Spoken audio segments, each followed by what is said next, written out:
Hi everyone. Thanks for coming to Art Atrium for the panel discussion today. First of all, I'd like to acknowledge the Grigo people of the Eora Nation and pay respect to the elders, past, present, and emerging. So today we have a panel discussion. The exhibition obviously is for Michelle Beltrano's exhibition. This is her second solo exhibition with us. She's got a very strong connection with Japanese culture, as you can see in this body of work. And I believe that you are all very interested in Japan. In fact, the first person I'd like to introduce to you is the president of the Australia-Japan Foundation, Anita. Society. Oh, Society. Okay, sorry. Yeah. And Anita Byrne. So if you can put your hand together.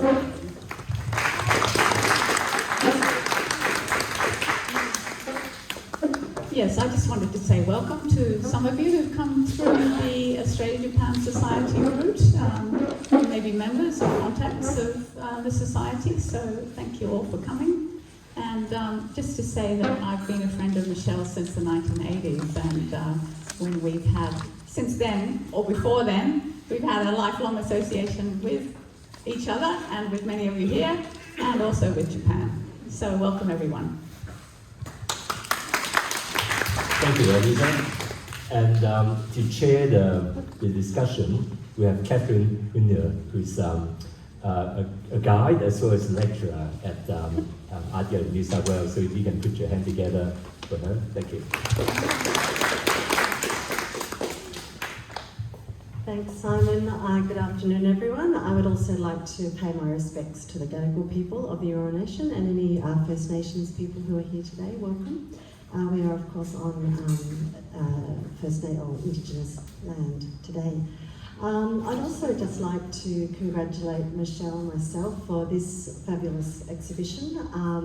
It's a beautiful exhibition. I think it's a very lovely personal exhibition. I must say, I have such admiration for artists who can produce work that is often very personal and put it on display like this for us to enjoy. So big congratulations to Michelle and for this opportunity.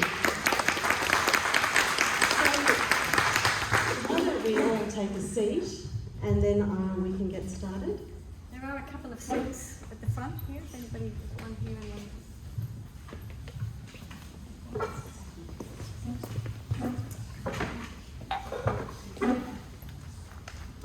So before we start the conversation, I would like to introduce each of our panel members.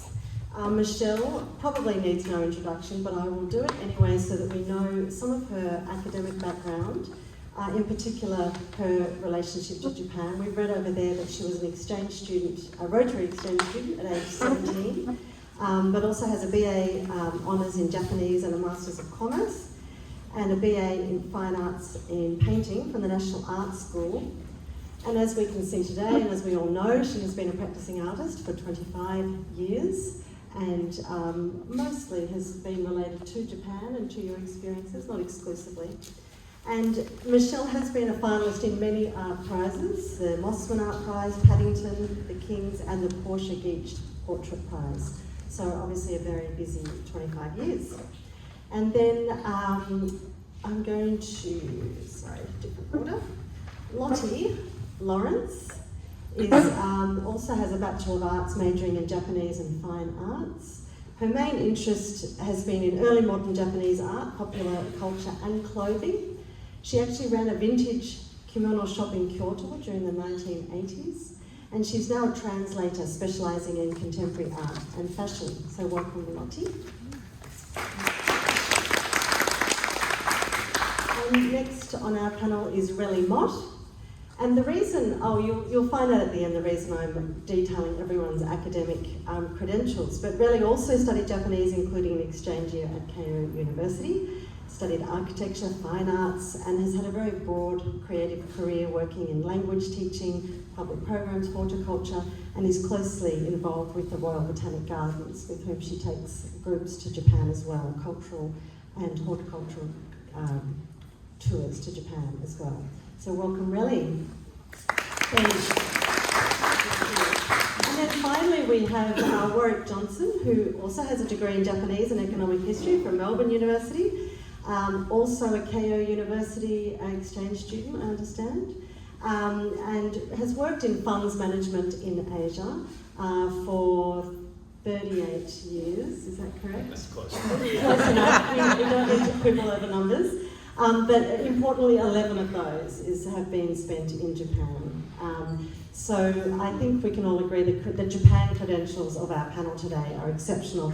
But the reason I did highlight everyone's academic background in particular was to point out, I think, the most fundamental connection between everyone on the panel today, which is Japanese language. And don't worry, I'm not about to suggest that we conduct the panel discussion in Japanese, so we can all relax. However, I do think it's relevant and really important because I do think it informs a lot of our relationship and a lot of our the way that we engage with Japan. It is different when you have that Japanese language background. But also, very importantly, we all share that connection to art. In various capacities. Obviously, Michelle is a practicing artist, and Relly, through her studies, also potter. She's also a potter.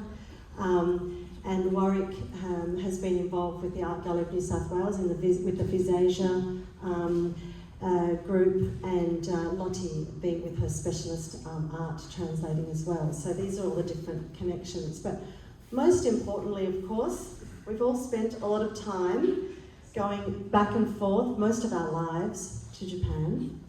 And that is really why we're all here. And I think we're here really to answer the most, it's a deceptively simple question, which is really why. And we have 45 minutes to try and answer that. But don't worry, if we don't come to a nice conclusion, we can keep going afterwards with a glass of wine. So Michelle asked for the topic this afternoon. She suggested the topic of our conversation should be our endless yearning for Japan. And I was thinking about this word yearning, and to me it really implies wishing for or wanting something that you don't have, but that you feel you need or you want. So I'm going to start with you, Michelle, and I want to ask you, what is it that Japan offers you that you otherwise couldn't have? So I think initially, back in the 1970s, without giving away my age, my attraction to Japan was Japanese theatre and arts. I think Australia in the 70s, in the suburb that I lived in, was pretty white sliced bread. And I'm of European parentage, so I was very drawn to the rich cultural traditions of Japan, the creative arts, the theatre, just visually, it's always been a very attractive place. I didn't speak the language, but I had already been accepted into NIDA to do a theatre set and design course, and so I thought well, Japan would be a wonderful place to start. So I think it was that rich cultural tradition that was my initial attraction, and what I couldn't have in Australia. Yeah. I think we'll just pass the mic down. Well, excuse me. I was born in Japan. My mother's Japanese and my father was Australian. So I'm sort of bicultural, but for me, Japan will always be my spiritual home.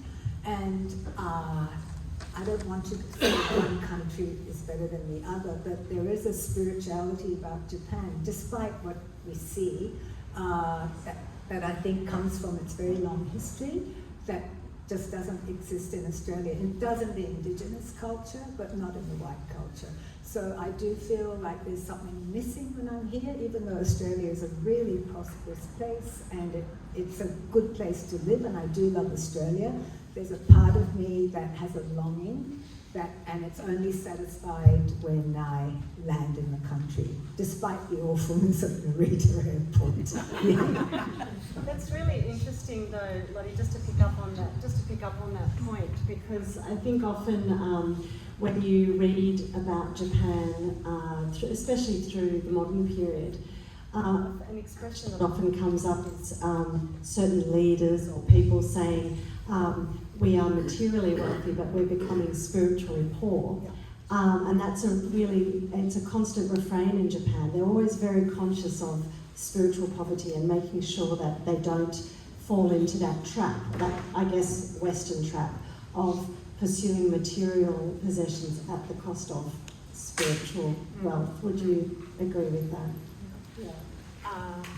Yes, I do, and it's also, I think it's such a part of the Japanese DNA, I suppose. So you will see, back in the 80s it was punk or new wave, and you'd see these couples that were wearing like leather and piercings and everything, but they'd still go to the shrine, and you don't see that here in the West. You don't have cutting-edge musicians going to the cathedral. It's just different. It's just such a part of Japanese, and I don't think it's even explicitly, it's not explained, it's just part of their makeup, and that doesn't exist here.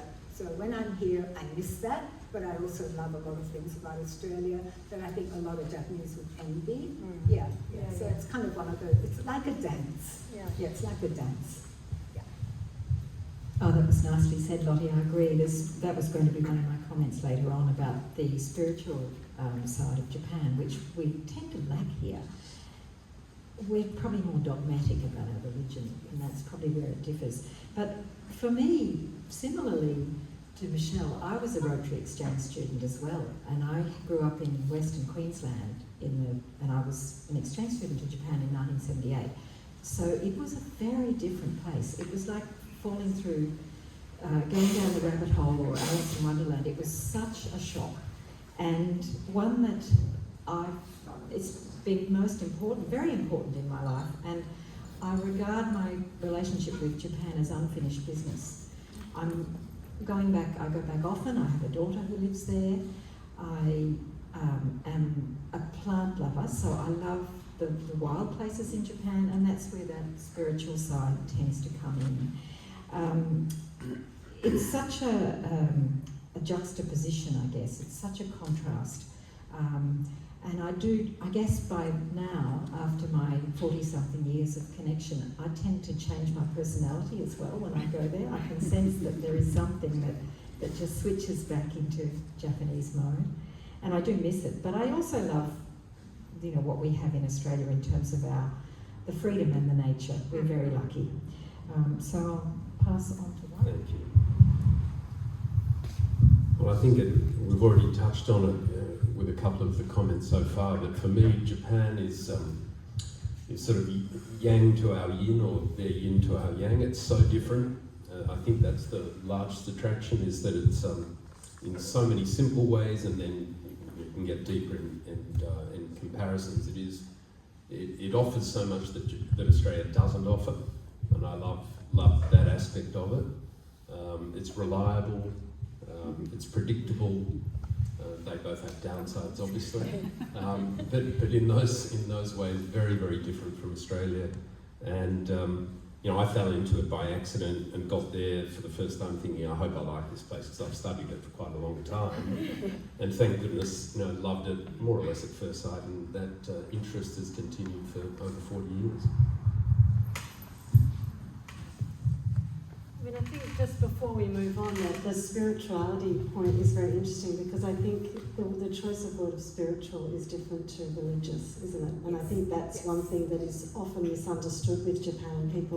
I always have to catch myself to not say Shinto is a religion in a way, because really it's obviously a way of life, and it's very deep, and it's a set of customs and a way of, sort of a way of life almost, isn't it? So I think for us, we understand religion, but maybe it's the spirituality that's missing, even if you might be a religious person. The social spirituality is not necessarily there in Australia. Would you agree? Yeah. Which is interesting, isn't it? Thank you. And when you say the predictability, and that's interesting, because I would have thought for a lot of us Japan is often we get wrong-footed a lot in Japan, because it's not actually, we would assume things would go a certain way, and then we have to remember that, that's right, Western logic, should have left that at home. So what do you mean by that? Because I think I think I'm wondering often if it's the complexity of Japan, and that is actually part of the attraction as well. I suspect we all like things to be a bit complicated as people. Thanks. I was thinking of fairly simple examples of things like menus, train schedules, reliable and predictable. The fact that stuff works. It works and it's the same every time. You know, so it doesn't matter where you go in Japan. Well, it does slightly, but if you go into any soba shop, soba restaurant, the menu will be pretty much identical. You know, go to a sushi counter, obviously you're going to be served the same thing, more or less. Trains say they'll leave at 5:31 and they leave at exactly 5:31. So I was thinking about that aspect or those aspects, which I think are quite different in Australia. I get what you mean now. Yeah. So once you've got over the initial confusion that it's not predictable, then it's predictable. Once you've got used to what it's supposed to be. Okay. Yeah. No, that makes sense. So next I wanted to talk a word that came up quite a bit when Michelle and I were chatting recently, and she was explaining to me about her show and about how this was a very personal show. There was also a lot of nostalgia for her in her relationship with Japan. 50 years is enough time to then feel nostalgic for your early engagement with Japan. But when she used the word nostalgia, I thought, oh, that's really interesting. She was initially referring to her own nostalgia, but I thought again, nostalgia. I think Japan generally loves nostalgia. I think nostalgia is used a lot in the creative area, and I'm also thinking in the sort of even in department stores or any of the cultural sort of sectors. I think nostalgia is used a lot. So I wanted us to talk a little bit about nostalgia, but in particular, my question relates to the fact that one of the things that I've always enjoyed is the fact that Japan is often almost like a museum for the whole world, not just because Japan holds on to its own traditions, but actually Japan holds on to other people's traditions, even once they're long gone in the original country. And I was wondering if any of you agree, and if you do, what are some of the things, I mean, in Japan I'm talking to about, you know, often it's cultural items, you know, we have the Prussian sailor uniforms and things, but also cultural practices and cultural beliefs. So I'm wondering, you know, what have you found in Japan that you think perhaps we've lost in Australia? We did used to have it. Often again when we're talking about Japan, people will say, oh yes, we used to have that in Australia. Yeah, yes, but they've still got it. So I'm wondering what those things are for each of you, something that's important to you that perhaps is still in Japan that we may have lost. So when I was thinking about this question, Lottie was talking about spirituality, and I don't consider myself a particularly spiritual person, but the thing I love about Japan is the ritual that is part of everyday life, and you referred to that, Lottie, in terms of spirituality, but for me it was ritual, and the way people ritually would go and annually clean their ancestors' graves and replace the flowers. They ritually will light an incense and make a prayer at on the Butsudan for past family members. You know, I would go to people's homes and I didn't know these ancestors at all, but they would ask me to, you know, light an incense and maybe a candle, and so I love that ritual, and I think the ritual pervades all the arts as well in the practice, the way you start at the bottom and you repeat a certain skill until you really master it. It's not something that we have in Australia, I don't think, and I think that ritual leads to a much deeper understanding and knowledge of whatever it is you're practicing, whether it be tea ceremony or flower arrangement or dance. It's the repetitive nature of it that I think is that I really appreciated and I missed here in Australia. Yes, I agree, because when I go back to Japan and I'll go visit my Japanese friends, they'll have a Butsudan, which is a Buddhist altar, to their mother or the father, and I'll take some chocolates, not for the Butsudan, but they'll go, Lottie's here, Mum, and you know, they'll put the chocolate there, and I'll do the same thing with the incense. And it's really lovely, and I think people do it without question, whereas I think in the West there's a lot of why, like why we're still doing this, what's the point? Whereas Japanese don't question it, it's just something that you do. We honour our ancestors. It's not ancestor worship, I can't stand that term. It's just honouring our past, and their past is so long. And you know, they've gone, but they're still with us, and I just think that's a beautiful thing. And we don't have that here. You know, you go to the grave, and you know, some people will go to the cemetery, but it's not part of our everyday life, and that's another thing I love. Yeah, so I really love what you said about that too. But do you think we did used to have a greater sense of that here in Australia before? I mean, I feel when I was a child we did a little bit. Is that something that you think we've lost here, or do you want to? Well, my ancestors are there. Yeah, so maybe Lottie, you're I was going to pass it over to Mark. Yes, that's an interesting point. I think that life's busy, and life's busy in Japan as well. But what I see that is a big part of my appreciation of nostalgia for Japan is that sense of community. Yes. It is very strong.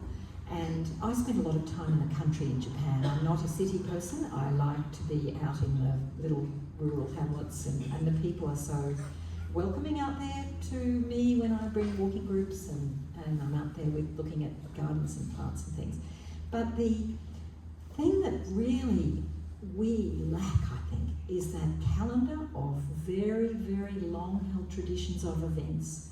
So any little country town will have throughout the year very important celebrations and recognition of the 72 seasons thing, for example, but also there'll be shrine events, and every month there'll be something going on, and people get involved.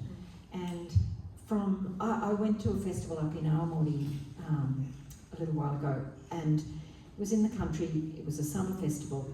And not only do the big floats and the strong young men belting big drums come through and lots of people drinking sake, they wheel all the residents of the aged care home down the street. The kindergarten is all there dressed up, participating. Everybody takes part, and I really feel that's a wonderful part of Japan.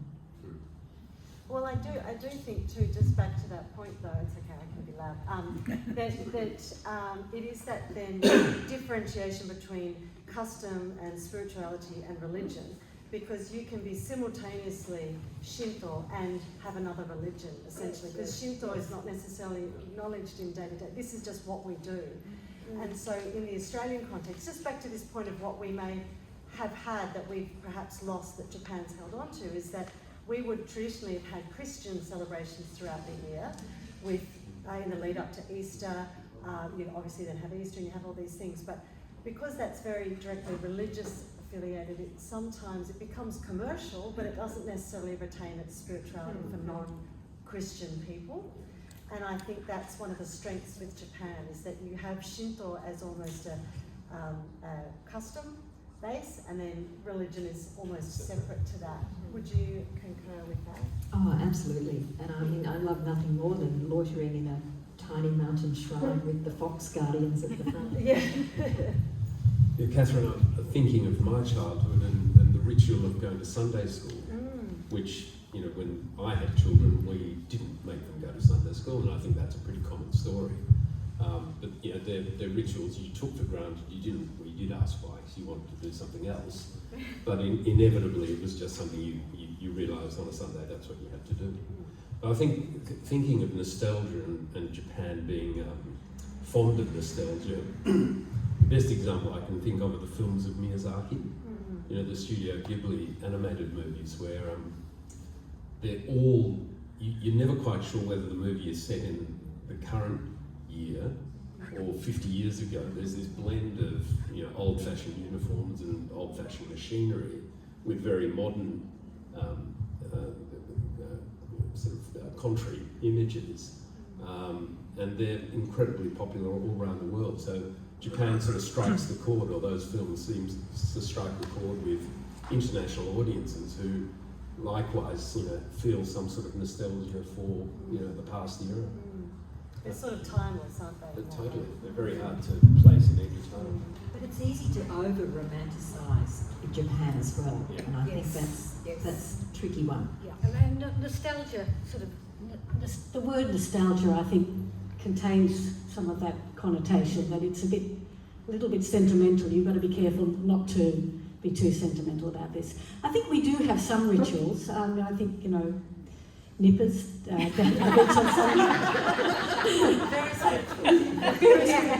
surfing, is claimed to be quite spiritual too, but it's just so different, that's all. And I think the other thing is time. And maybe, we live in a Western secular society, and we're all very busy, certainly in large cities. Whereas I think a lot of people are perhaps underemployed in Japan in some ways. And so there is more time to partake of those community events, perhaps. I also wonder with nostalgia, I've often wondered if there's a relationship between that and the fact that Japan, because of natural disasters, Japan has, because I often reflect on the fact that Japan isn't particularly iconoclastic, so they don't, apart from a brief period in the early 20th century where Buddhism was very short period, where the Buddhist temples were started to be destroyed and they thought Buddhism was part of the feudal past and we need to modernise. But other than that brief period, there hasn't been a cultural evolution like in China. But and I often wonder, is that because when you have natural disasters that will rip everything away from you, and then of course there's the war as well, but really even before that, we're talking all the way back, this idea that everything can be taken away from you at a moment's notice. I wonder if that also encourages a holding on, and you wouldn't willingly from yourselves destroy culture or destroy history because that's going to happen naturally. I just wonder if that resonates with any of you, if you think that there's a connection then between that nostalgia and those holding on to traditions culturally, or if there's other explanations.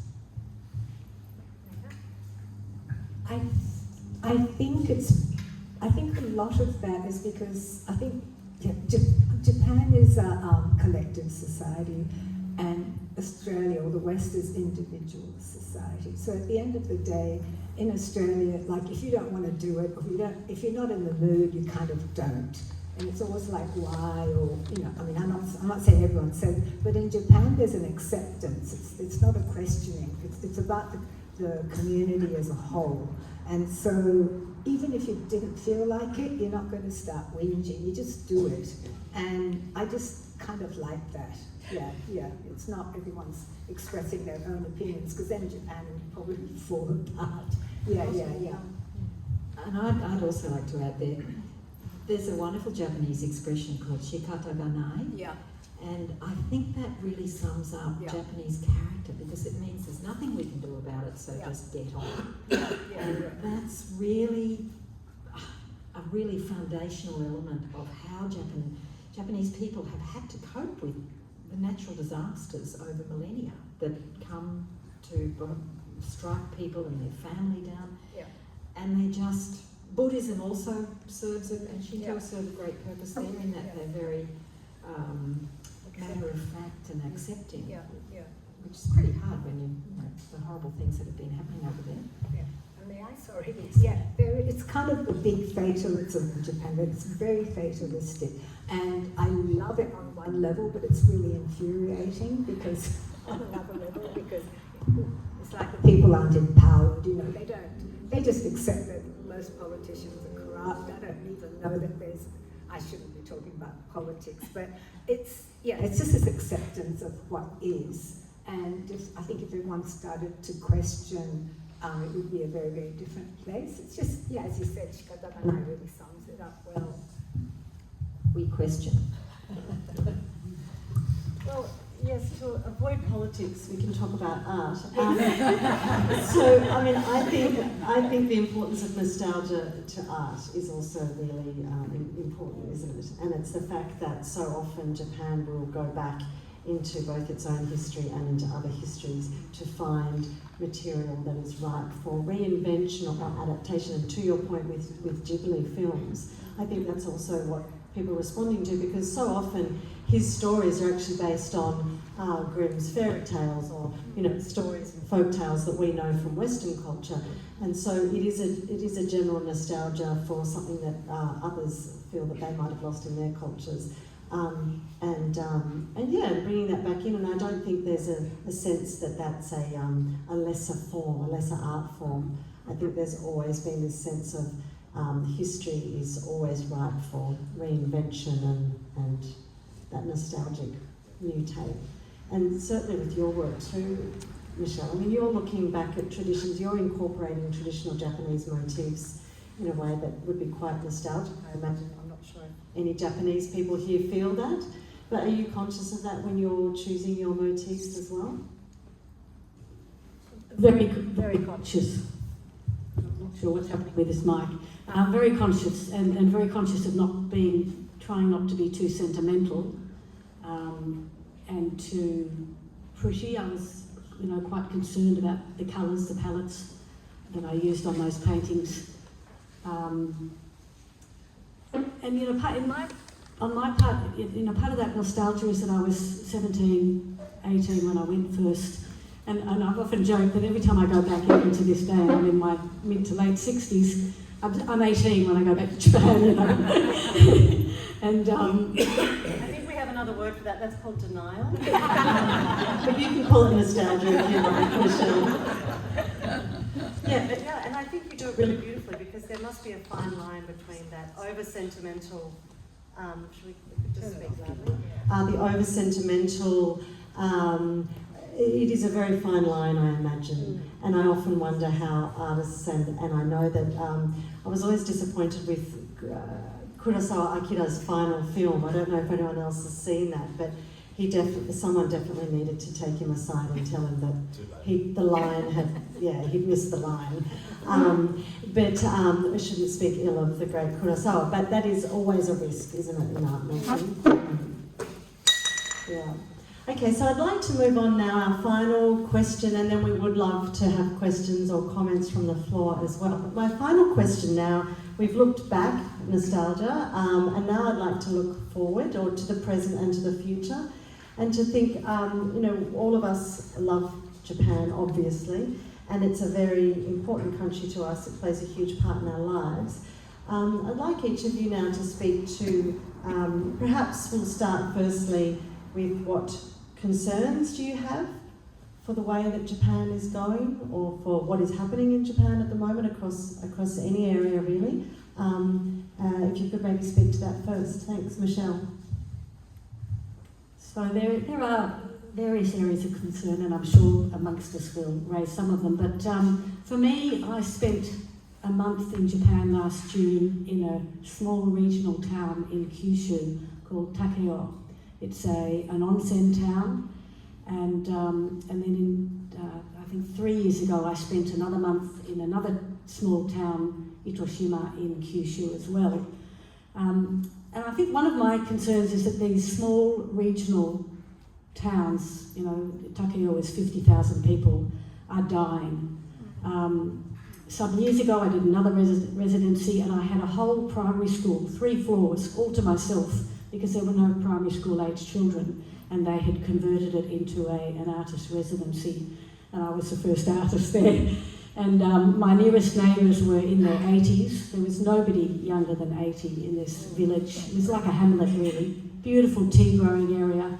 So I think that is one of my major concerns, because a lot of the traditional crafts and craftsmen were based in these small regional areas, and without a population and without skilled people, these arts are going to die out, perhaps. So that's one of my concerns, and I'm sure there are many others that others will talk to. Yeah, that's certainly a really concerning thing that's happening in Japan. Just the fact that the population's falling, no one's really having babies, and we could talk about that, but we shan't.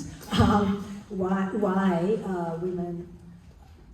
I think we really need women to enter the workforce, but it's really difficult with the current situation. Yet, but the falling population is a concern. There's such a labour shortage throughout Japan, and then that brings up that big thing of, are we going to let foreigners in and do these jobs? So I think that's quite traumatic for a lot of Japanese people, but I really do think that Japan's on the cusp of a big change. Something has to be done. But in a way, I also feel that that's also really exciting as well. It's a time to be really creative. What are we going to do about this situation? But yes, the labour shortage is a problem. The fact that everyone's moving to the cities. But one good thing, and I'll hand Mike over to you, is that a lot of Japanese living in big urban areas like Osaka and Tokyo, they don't want to live there anymore. So there is a great movement where people are moving out to the regional areas. You know, the property is cheaper, the air is better, it's cleaner, and there's more humanity, I suppose, because Tokyo is 16 million, 14, do you know the stats? Yeah, but too many. Thank you, Lottie. Look, I think we're all unanimous on that point about the ageing population and the dying country towns, because I see that all the time when I'm on, pilgrimage trails, walks out in the country, on garden tours. The other thing you see is the derelict houses, and this is a byproduct of the ageing population and the young ones being educated and not wanting to go back and live in the freezing farmhouse with the dirt floor entrance and the sort of dodgy toilet. They are moving to the city, and these old houses are just falling into rack and ruin. And I believe there was an article recently in The Guardian that said there were 9 million empty dwellings across Japan.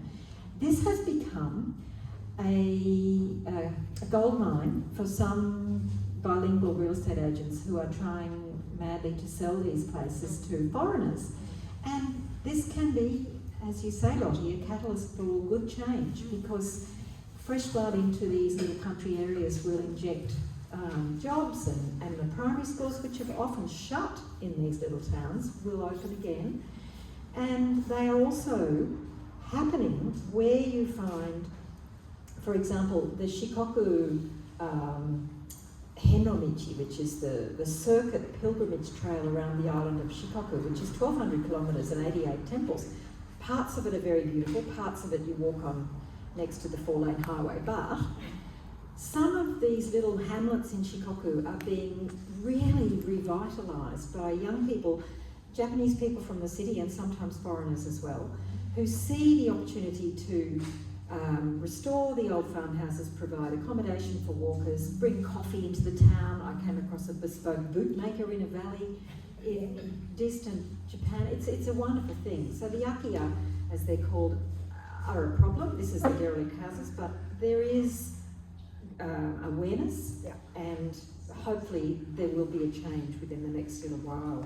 The other part of that I'm sorry, I'm yabbering on, over-tourism. This word over-tourism is a big catchphrase and a topic for discussion at the moment in Japan. Lots of talk shows, and if you've been there recently, you will absolutely understand that it is a heaving mass of foreign humanity. Kyoto is walkable anymore. It's just horrendous. But out of that, there is an appreciation of Japan. Japan's really the flavour of the month at the moment, and I've been sort of singing the praises of Japan for nearly 50 years, and so I'm probably part of the reason. It's your fault. It's all your fault. I think it's worth pointing out that the demographic issue is certainly not unique to Japan. I mean, many countries have got low birth rates. The big difference is Japan has pretty much no immigration, but like you hinted at, I think that'll change in one way or another. Has to. And I was in Japan last week, and a man said to me, he was talking about why people aren't having children, and he said, well, they calculate that it costs 30 million yen to raise a child. Now, 30 million yen, depending when you do your foreign currency exchange, but that's 300,000 Aussie dollars, and that's a huge amount for a Japanese person when you look at average wages, even if both the mother and father are working. To put aside 30 million yen is massive. So you know, I don't want to get into economics, but there's a big problem, I think, that money is not going to the workers in Japan to the extent it should. Money is being given to shareholders or perhaps government in taxes, but certainly workers don't get paid enough. That's one thing. I think the most worrying thing I've seen in Japan is a poll done quite recently on young people, aged 19 to 39, and they were asked various questions related to partnering up or having children. And the response, first question was, do you want to get married? And the majority said no, or a large minority said no, both men and women. Second question was, do you want to have a child? And a very significant minority said no, it might have been 40%, I can't remember. Majority or minority? It wasn't the majority, but it was a very high minority. It was sort of like 40% of the respondents. And then the most surprising one was, do you ever see yourself or wish to be in an intimate relationship with anyone? And that was no. You know, so you sort of think, okay, maybe cost prevents me having a baby or a second baby or a child, but when you actually don't want to be in a partnership in any sense, physical partnership with anyone, whether it's same sex or other sex, then things are going in the wrong direction.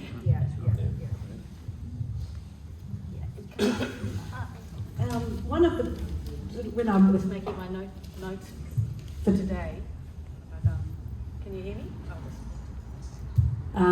was loneliness is something that I have identified myself amongst my peers in Japan, in Tokyo, amongst work colleagues, from literature that I read and films that I watch, and I am very concerned about loneliness, really. And I wasn't sure whether I should raise it, but as he's touched on it, I think it is really a concerning element in the social cohesion. Yeah, I think ultimately it's a concern for the people of Japan, is what we're feeling. I mean, obviously there's environmental issues in all developed or sort of advanced economies, but I think it's the people of Japan. I would add to that too, that sort of relates to every point you've made, which is the over-tourism and the regional depopulation.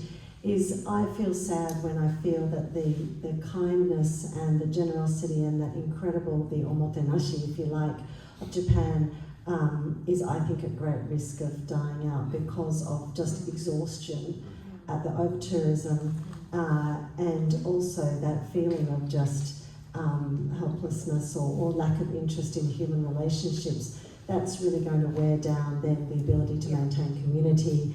All of those things, I think it's a tiredness, and but I think that it's such a double-edged sword, isn't it? The over-tourism or the inbound, because on the one hand, yes, Japan economically, it's terrific to get that foreign currency coming in and also it's exciting for Japan to think that all these people want to come and love Japan and love Japanese culture, and we all know, anyone who's been there knows.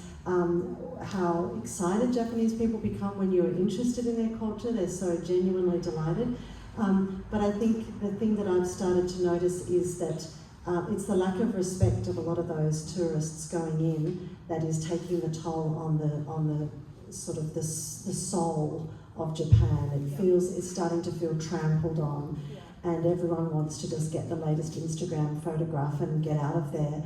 And people don't realise that often for Japan, back to that idea of spiritual health, it's not always about the money. There is something more important often than money. So when you go to a craft practitioner, yes, of course they'd like you to buy their work, but actually equally important is for you to take the time to understand their work.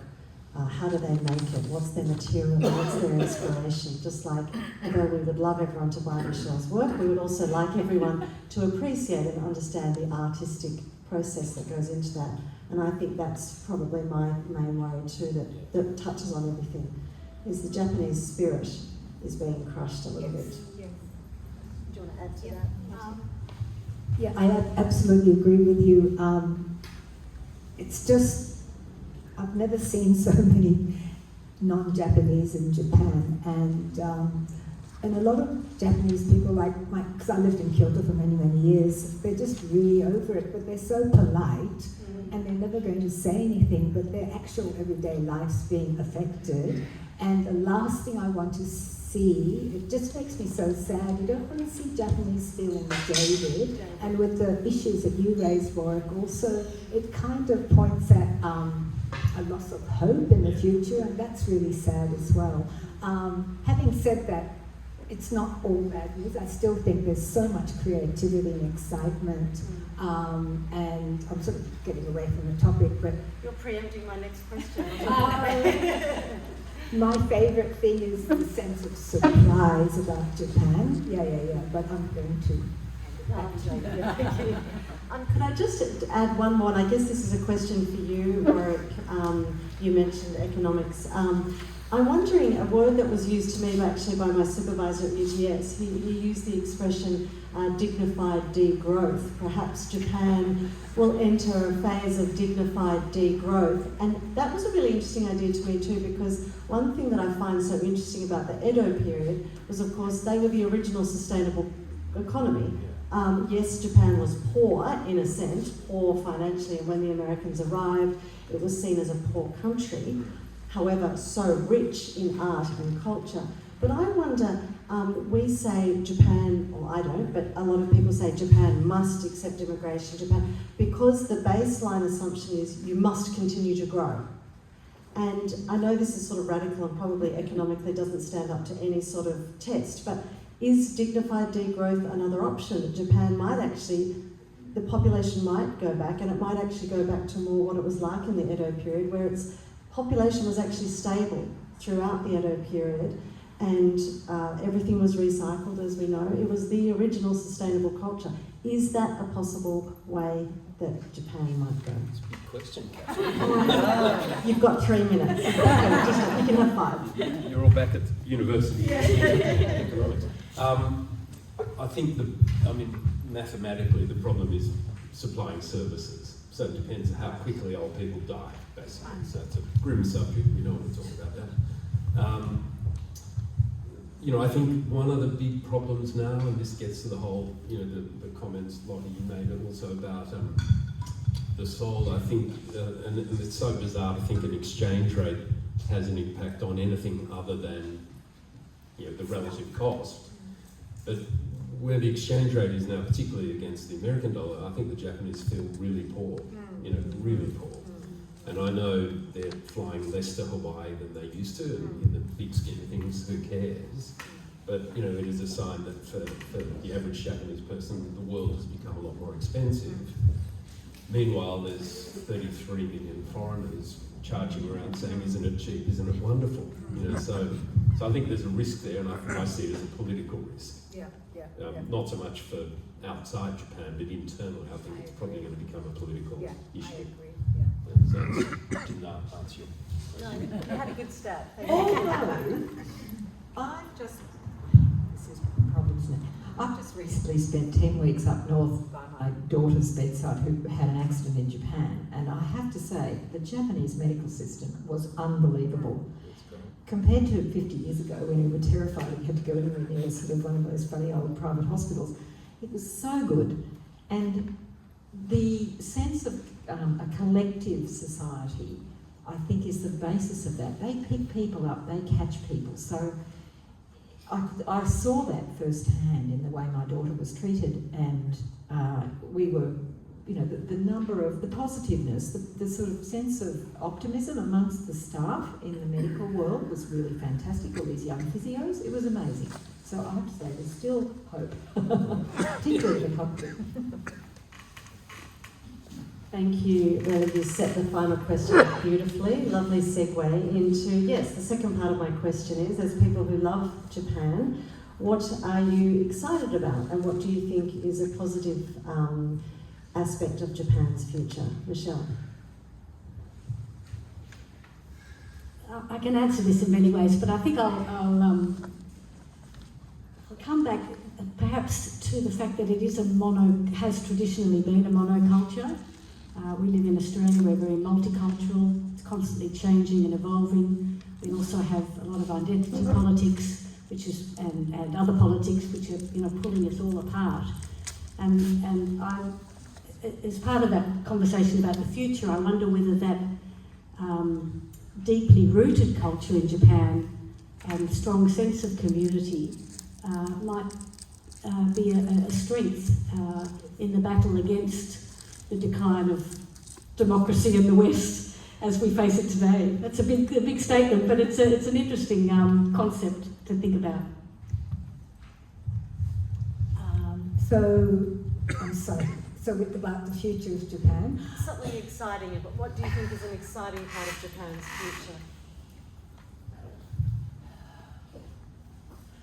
I'm not sure that I'm going to be answering your question, but what I love about Japan is regardless of the economic circumstances, for instance, and I'm going to jump into fashion, is that some of the most innovative, exciting ways, like the people in Harajuku, the way they dressed, they were not vulnerable, but they were just like poor kids, just kids in the street, and they had nothing, and yet they'd adorn themselves with all these things, and just be fabulous. And they, in turn, I really think that they influenced lots of designers and art creators all around the world, because it's unprecedented. May I do a show and tell?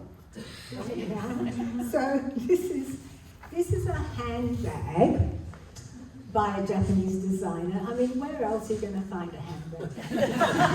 Okay, this puts a smile on everyone's face. It's just fabulous, but I can't imagine this being designed in the West. And it's just this, Japanese are just so creative. Yeah.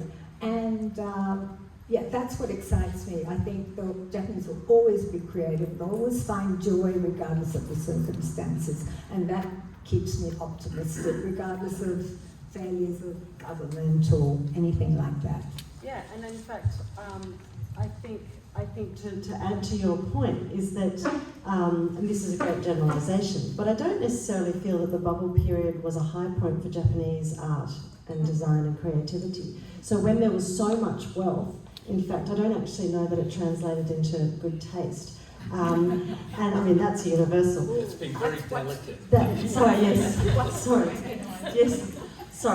Yes, it's very subjective. But I think when we're thinking of architecture, certainly we're very excited now, and we're going back in Japan into traditional carpentry techniques, for example, traditional material. We are looking at different ways of doing things in Japan. But yes, and I don't want to say Japan does poor well, but I do think there is a history in Japan of how to adapt to what you have, and the mottainai mentality. If young Japanese people can be reacquainted with some of their traditions when it comes to how to still be creative within lesser means, I think that's super exciting as well. I agree wholeheartedly, and Warwick, you're nodding as well. Yeah. But I'll go virally. My comment on a positive future for Japan hinges on the value that Japanese people place on everyone's position in society. You see it when you're catching a bullet train. You see those the Shinkansen drivers get off with their gold braid, and then you see the cleaners in their pink uniforms get on. And it is so refreshing to see every level of society doing a job which they value and is valued, and there's respect, and everyone has dignity. So I think that's a really strong characteristic and a point for hope. Yes. I'm generally very optimistic about the future for Japan, even though there's going to be some fairly tough adjustments inevitably over the next 20, 30 years. I think the positive side is younger people are more comfortable with foreigners. You know, they've travelled more, they're not as nervous amongst or wary of foreign things and foreigners than they used to be. I'm sure everyone has had a similar experience that I remember many times in sort of when I was a student, where you'd be walking down a road even in the middle of Tokyo, and a mother would be coming with a small child, and as you approach, you'd hear the mother say to the child, abunai, which is I think translated, that was just you worried.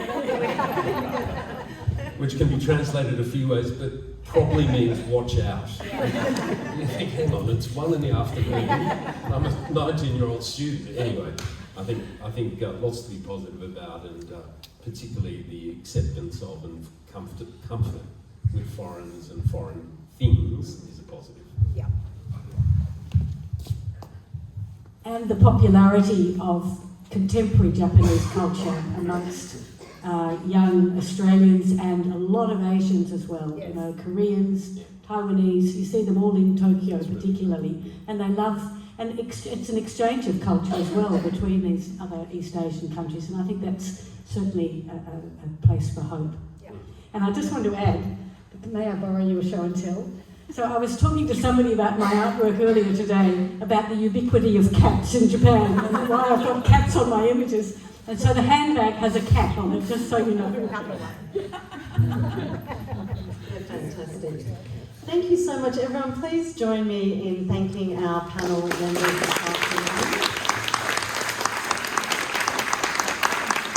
And again, thanks to Michelle for bringing us all together. That was fantastic. I really don't think we've answered the question simply, the simple question. I think there are so many answers to the question of why. Why do we keep going back?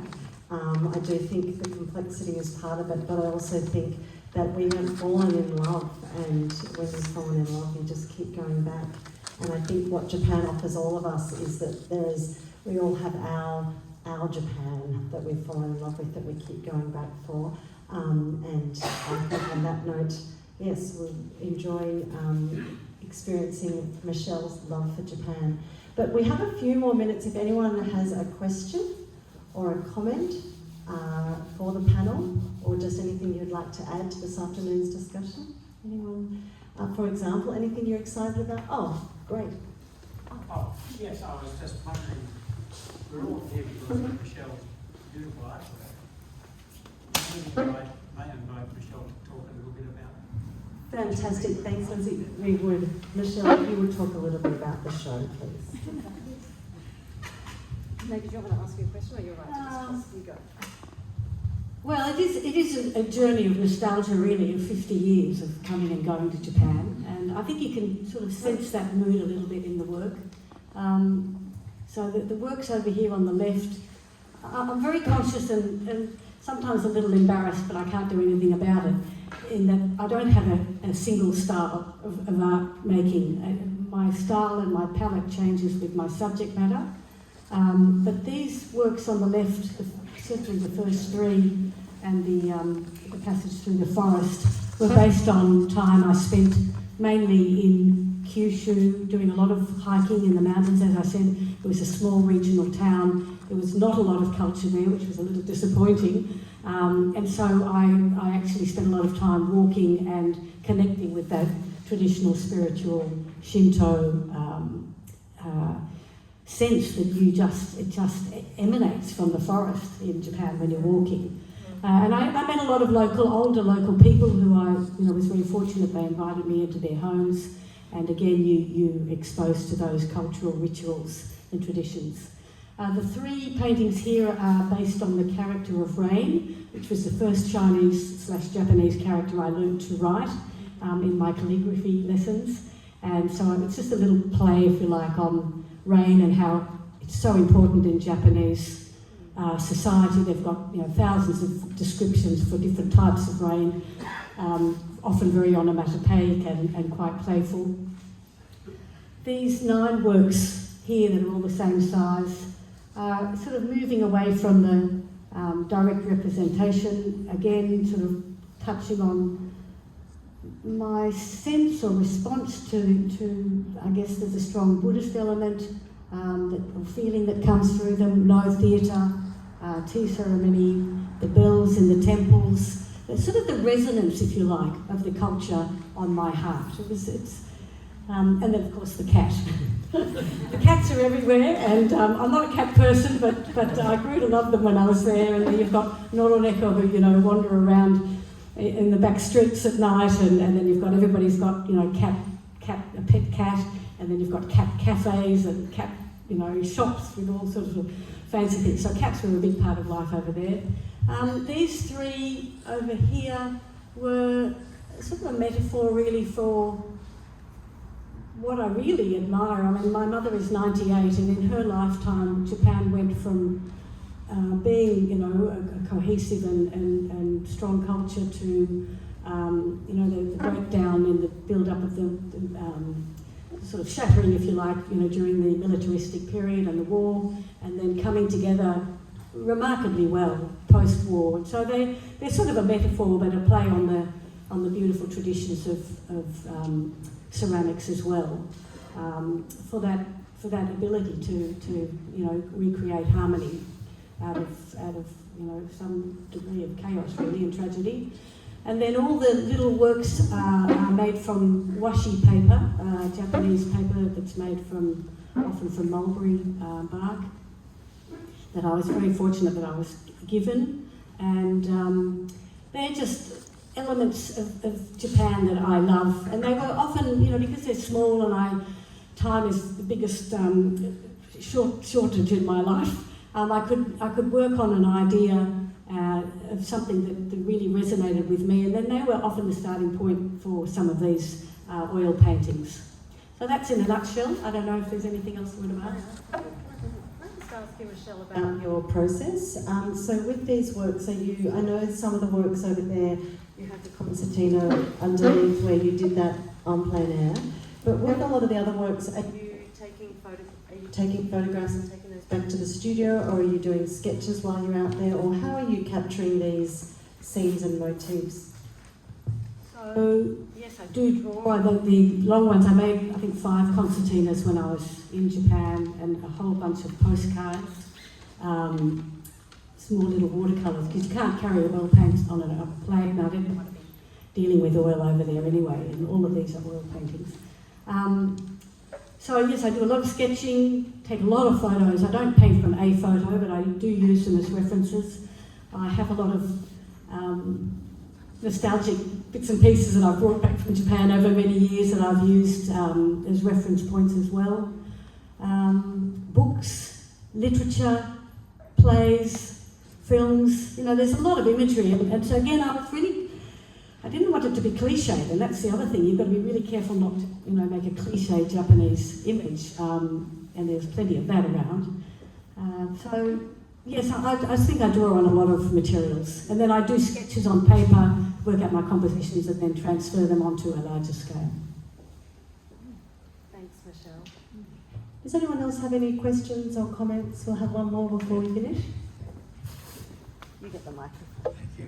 I just was interested in, I think it's Relly, if I pronounce that correctly. You mentioned that you changed your personality when you went to Japan.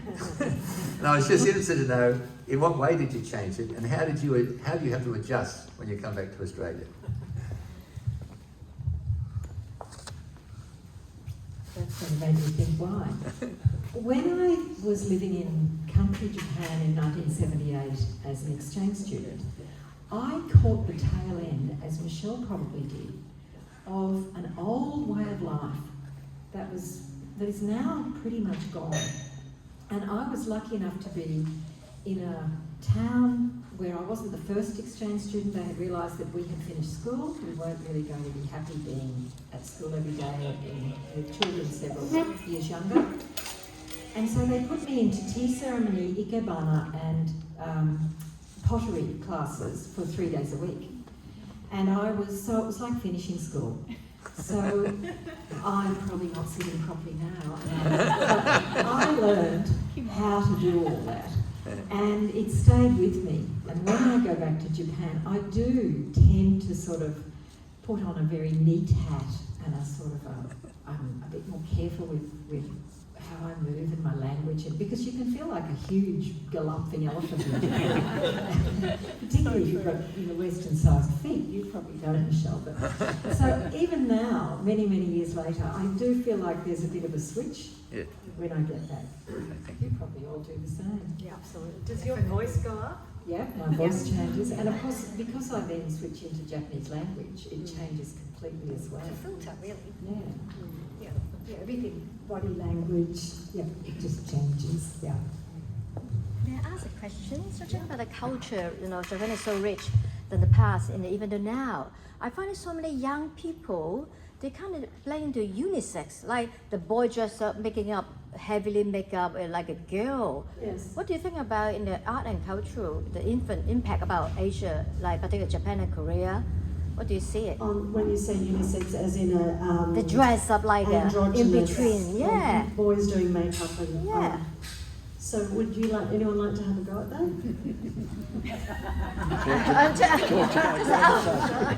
It's a different generation from all of us sitting here today. But you do have a tradition in theatre of androgyny, is that a word? Androgyny. Androgyny, thank you.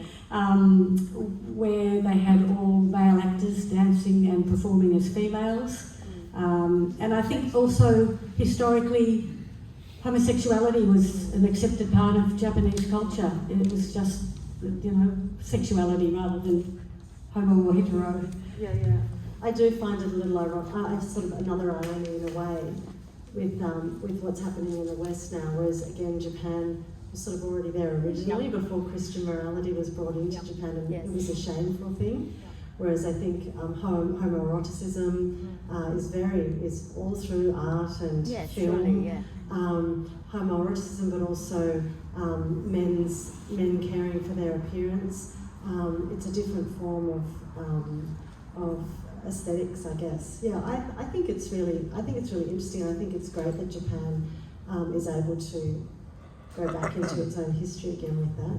Yeah, I think it would be good to, because art is free, I think it's embraced with different, I think it'd be good to see and then other new painting maybe in between you see that, what kind of, I might to look forward to see what's the next episode to see Japanese art and culture as well, And it's interesting on that, one thing I've found is that there's often not a lot of politicisation of that sort of behaviour.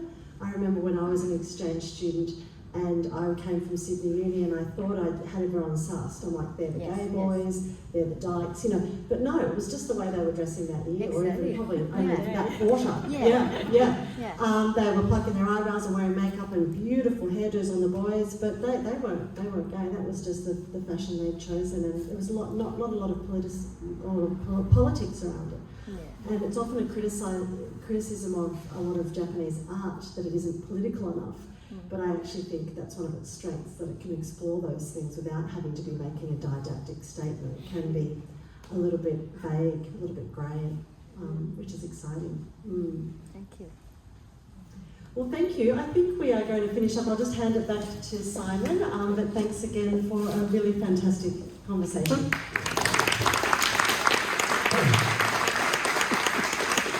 Thank you for all the speakers for a very inspiring and informative talk. Michelle did this body of work, which I think is really fantastic. And she likes to share her love of Japan with everybody.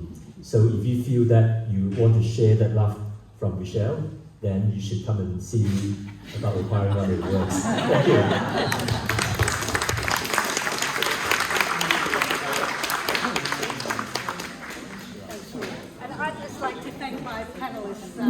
Catherine, Lottie, Remy and Warwick. I mean, this was just an idea I had, and I discussed it with Anita and Michelle from the Australia-Japan Society of New South Wales.